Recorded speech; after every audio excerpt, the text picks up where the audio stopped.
Ain't no after winter comes the sun. Collabing with Kanye was that was a good time, man. That was a good time. I remember me and Kanye had worked. I can't say we worked. We had done a few shows together early on in Chicago at a museum, Dusabu Museum. I think it's called something like that.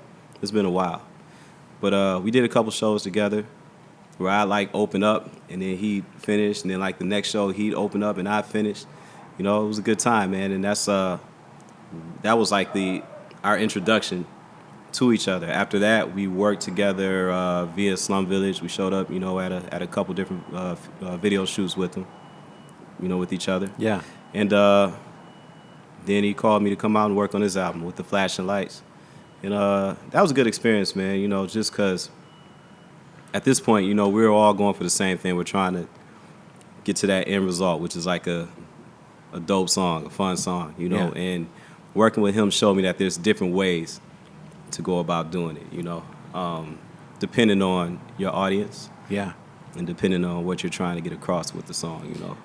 If I can, there's one thing I relate to is that I've never, like, I think if you create your own music, you record it all, it's you making it, you know, and layering it and doing everything with it in terms of the writing and the recording of everything.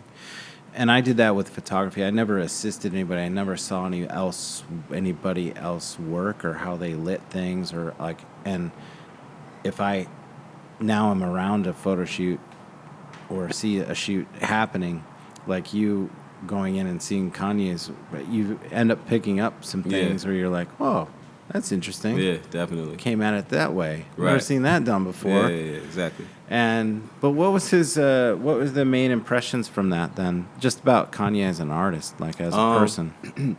As an artist with that Flashing Lights song, I remember getting to New York, getting to the studio in New York before he got there. And the engineer was like, well, I got the song pulled up, and I got his reference vocal. He already had, you know, how he wanted the hook to go. And I was like, all right, well, cool. Well, let me just run in there and lay it. Then when he gets here, you know, we can figure it out.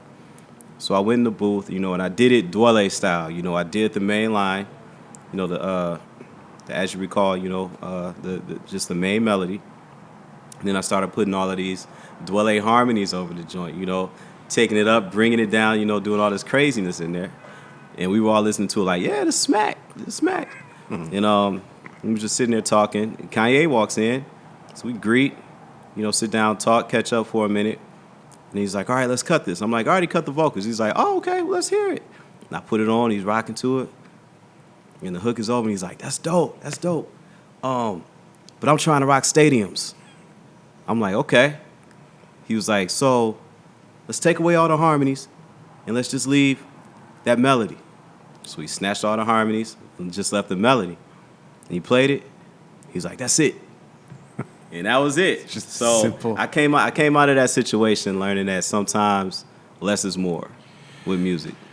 Well, and it's how, I guess what I'm picking up too is how singular his vision was. Like how, like, I mean, what they say about him is he's just so...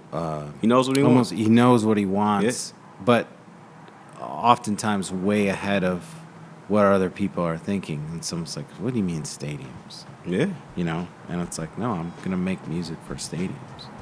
And that's amazing. And he did. Singular in his vision, yeah. And he did it. Yeah.